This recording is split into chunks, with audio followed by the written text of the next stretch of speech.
Are we still sure that there's only like 4 or 5 teams in the Josh Allen news that his elbow is sprained? Which I think a sprain is a partial tear. Yes. I don't know the actual medical, but I think they classify a sprain as a partial tear of the ligament. So he has a partial tear of the UCL on the inside of his elbow. He didn't tear it, so he's not out completely. Doesn't need Tommy John. That can recover. Does that change your thoughts on any of the teams that are going to make it, or do you still think there's like 4 or 5 teams that are going to be able to go? I still think it's 4 or 5 teams right now that kind of have separated themselves this far. But like you said, it's a long season left, and this first half didn't make much sense. We can assume that the second half will have just as much drama. But obviously this injury to Josh Allen is huge. Obviously, it's his throwing arm. He's throwing, but he runs a lot. He's pretty much their run game for a large majority of it, at least. So that's big for the Bills, especially in that division when everybody's over 500. The Patriots at the bottom at 5-4. So, good defenses. They're 0-2 right now in the division. So that's a huge question mark. I think so too, and I think is it his throwing arm? Yeah. Okay. Yeah, it's not good. Now he is a guy, and we talked about this yesterday, who just do what Malik Willis is doing in Tennessee. Now, I don't think they'll do that to Josh Allen because they're paying him a couple $100 million, and he's got an absolute rocket. But the sprain, maybe they rest him the next few. They got Vikings coming up, which is a big game, and then they got, I think, the Lions and the Bears. And the Bears after that. No offense to either of those teams, but I think that Buffalo Bills team is good. You could technically get him like a 3-week rehab rest before divisional games end up towards the end of it. I'll be excited to see what the Buffalo Bills do. Josh Allen, UCL. It is a sprain, not a tear. I think a sprain is a partial tear, but it's not a full tear, so I don't think Tommy John is needed. How do you think the Buffalo Bills are going to move on with this? And what do you think this means for Josh Allen's future? They have the Vikings this week, then they got the Lions and Bears, and then after the Bears, they have their divisional play to kind of close out the season that is going to be very important. You think they rest him? Do you think that's going to be the play? What do you think they do with Josh Allen, Dan? Yeah, so I think they rest him because they have a good enough football team as long as they get a little healthier on the defensive side to sustain, right, for a couple weeks to see if Case Keenum can step in and play a little bit.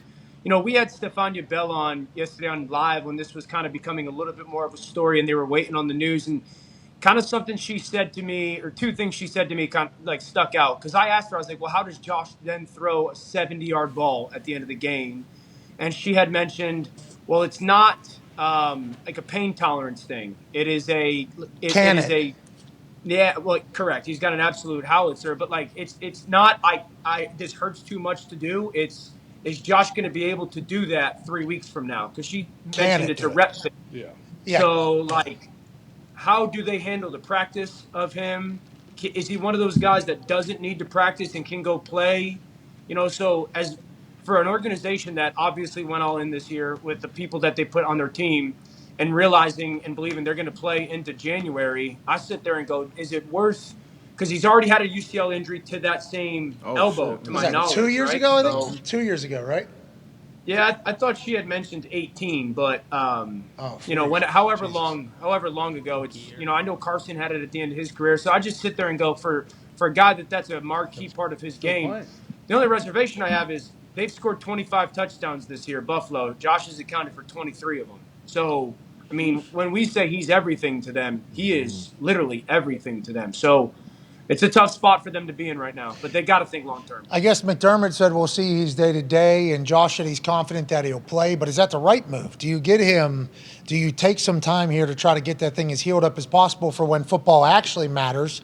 Mike Garafolo was reporting what Sean McDermott says. I don't know. I'll be interested to see how they balance it because they have a good roster. They have a great team. They have an incredible run game. Can you win games by doing that?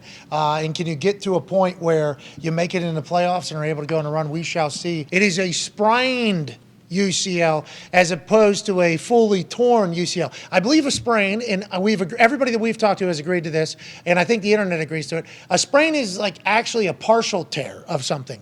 That is why they say some things that are sprained are worse than if it was to break, because the partial tear isn't going to necessarily heal clean potentially, or how long it's going to take to heal. Sprain a little bit more unpredictable than like a clean break of something. A sprain is a partial tear. Josh Allen is going to get a second opinion, obviously. They're going to do this. They have the Vikings this weekend, which is a massive game. massive game.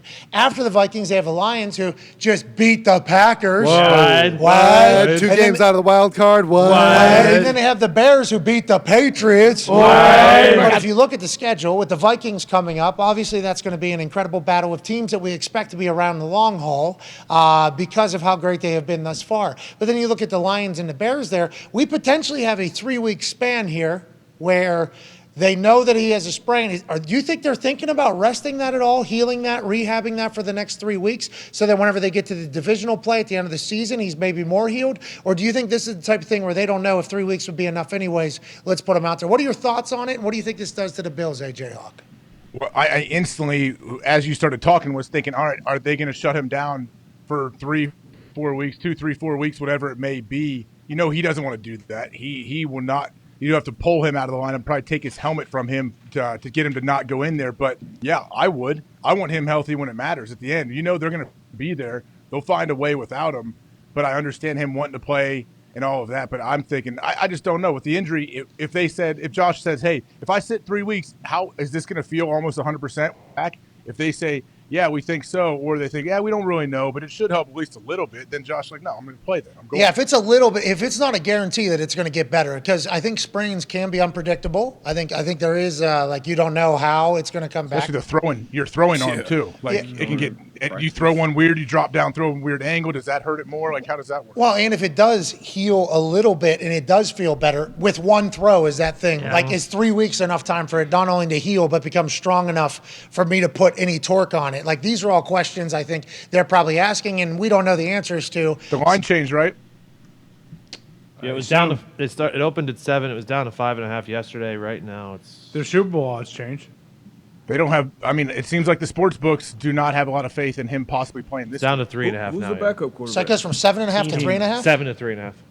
The What do they Vikings know? are a good team. Yeah, they're really good. It opened too before this past week. They were 9.5 point favorites. Yeah, the Bills have been a wagon. Yeah, I guess this will be the fourth potential backup quarterback or non-starter that the Vikings will have played this season. So I think that people are starting to hold that against them. Yeah, a lot of people are saying the Vikings have been in battles with not good teams or whatever. yeah, they're talking about that. Still with the- win, though. Yeah, Everyone, yeah, because they were losing those games last Exactly. year. Bunch of one possession games, and we all know that's a fine line between winning and losing. In the Getting league. So they're lucky is a finding big ways- part of it, isn't yeah, it? Yeah. The year we were 2-14.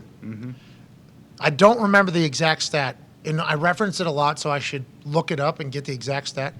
One score game, like 9 of those games or something like that. Like, so that is literally a ball comes off of a pinky, and somebody picks it and scores.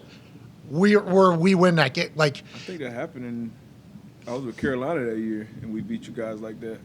Caught like a tip ball interception. You back did? in the Crucial day, no call or something by a ref. Yeah. Anything can happen. anything, and that was 9. We were a bad football team. That's a bad football team. Good teams create their own luck, though. Good teams tend to get lucky because they create their own luck by having 11 dudes run to the ball and you get tipped interceptions, things like that. Oh, all of a sudden our linemen are running downfield, running like chasing our ball carrier, the guy running the ball. He fumbles. Oh, our lineman's there to jump on it. Things like that. That's like where you create.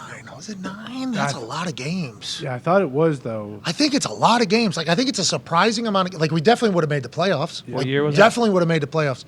2011. To 11, yeah, because 2-12 was Luck. Chuck's Is anyone first year. getting just rocked week in and week out, though? Does anyone get blasted by double digits every week? I don't, not in the NFL. That's not a normal thing. That's why some of these massive spreads have been alarming. Like, damn, the books are pick. like 14 and a half. Like, what the fuck? That's a lot of points. This is like a college line.